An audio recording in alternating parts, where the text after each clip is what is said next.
முக்கியமா நாம ஒரு விஷயம் செய்யணும். மாவட்டங்கள்ல, தொகுதிகள்ல, சிறு சிறு ஊர்கள்ல இருக்கக்கூடிய அமைப்புகள், இயக்கங்கள், அதே மாரி நற்பணி மன்றங்கள், அந்த மாரியான தொண்டு இயக்கங்கள்லாம் இருக்குல்ல. தளபதி விஜய் அவர்களோட ரசிகர்கள் அல்லாத மற்ற நற்பணி மன்றங்கள் இருக்கும், மற்ற இயக்கங்கள் இருக்கும். அந்த தலைமையும், அந்த இயக்கத்தை சேர்ந்த இளைஞர்களையும் தமிழக வெற்றிக் கழகம் நோக்கி வர வைக்கணும் அப்படிங்கிறது தான் இந்த வீடியோ மூலமா ஒரு கோரிக்கை வைக்கிறேன். ஏன் அப்படின்னா, இப்போ இதற்கு முன்பு வரைக்கும் ஊரக உள்ளாட்சி தேர்தலில் போட்டிட்டு இருப்பாங்க. தலைவருக்காக போட்டிட்டு இருப்பாங்க, வார்டு மெம்பருக்காக போட்டிருப்பாங்க, துணைத் தலைவர் போட்டிட்டு இருப்பாங்க, கவுன்சிலர் தேர்தலில் போட்டிட்டு இருப்பாங்க. இவர்கள் சுயேட்சையாக நிற்கக்கூடிய நபர்கள். இவர்களுக்கு என்று பெரிய ஒரு அரசியல் பின்புலம் இருக்காது. எந்த ஒரு கட்சி சார்ந்தும் இருக்க மாட்டாங்க. திமுக, அதிமுக, நாம் தமிழர், பாஜக, காங்கிரஸ் கட்சி, இந்த கட்சிகள் எல்லாம் இல்லாம, விசிக, பாமக, இந்த மாதிரியான கட்சிகள்ல இல்லாம தனித்தனி அமைப்புகளாக அங்க இருக்கும். அந்த இளைஞர்கள், அந்த அரசியல் தெரிந்த தெளிந்த அந்த இளைஞர்கள் தமிழக வெற்றிக் கழகம் நோக்கி வரணும்னு கோரிக்கை வைக்கிறேன். என்ன காரணம் அப்படின்னா, இதுவரைக்கும் மூன்றாவதாக திமுக, அதிமுக அல்லாத மூன்றாவதாக பெரிய ஒரு இயக்கம், பெரிய ஒரு அரசியல் கட்சி வெற்றிக்கான ஒரு சாத்தியம் இல்லாத சூழலே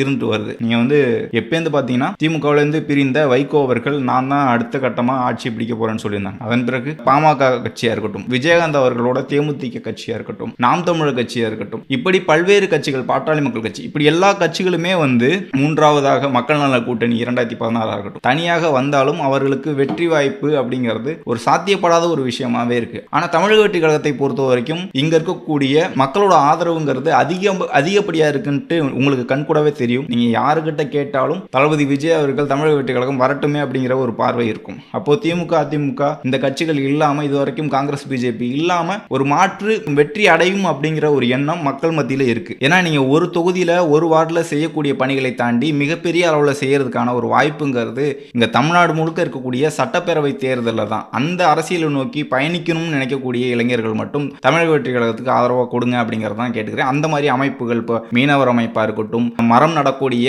இயக்கங்கள் இருக்கு, அதே மாதிரி சுற்றுச்சூழலை பாதுகாக்கிறதுக்கான இயக்கங்கள் இருக்கு, நீர்நிலைகளை பாதுகாக்கக்கூடிய இயக்கங்கள் இருக்கு. ஒவ்வொரு சமூகம் சார்ந்தும் அந்த பகுதி மக்கள் சார்ந்து அவர்களுடைய நலத்தை பேணுவதற்காக சிறு சிறு அமைப்புகளாக இருக்கு. அதே மாதிரி இயக்கமா இருக்கக்கூடிய இப்ப தமிழ் வளர்ச்சி இயக்கங்கள் இருக்கு, அதற்கு தலைவர்களாக இருக்கக்கூடியவர்கள் இருக்காங்க. அவர்களுடைய ஆதரவும் தமிழக வெற்றிக் கழக தேவை. ஏன்னா உங்களுடைய அரசியல் புரிதல், உங்களுடைய செயல் திட்டங்கள், நீங்க என்ன செய்யணும்னு நினைக்கிறீங்க, இப்போ ஒரு மரம் நடணும்னு நினைக்கக்கூடியவர்கள் சிறிய அளவில் பண்ணுவீங்க. அதே தமிழக வெற்றிக் கழகத்தில் ஒரு தொகுதி வாரியா செய்யும் போது அது பெரிய அளவில் போகும். உங்களுடைய எண்ணமும், உங்களுடைய அரசியல் எண்ணமும், மக்களுக்கு நலன் செய்யணும் அப்படின்னு நினைக்கக்கூடிய உங்களுடைய எண்ணமும் பெரிய அளவில் மாறும். அப்போ உங்களுக்கு இந்த மீடியா சப்போர்ட்டா இருக்கட்டும், அல்லது இளைஞர்களோட ஆதரவா இருக்கட்டும், கட்சியோட ஆதரவா இருக்கட்டும், அது பெரிய அளவில் மாறும்போது நீங்க நினைக்கக்கூடிய செயல் திட்டங்களை மிக எளிமையா செய்ய முடியும். அப்படிங்கிறதுனால தமிழக வெற்றிகளுக்கு ஆதரவு கொடுங்கன்னு சொல்றேன்.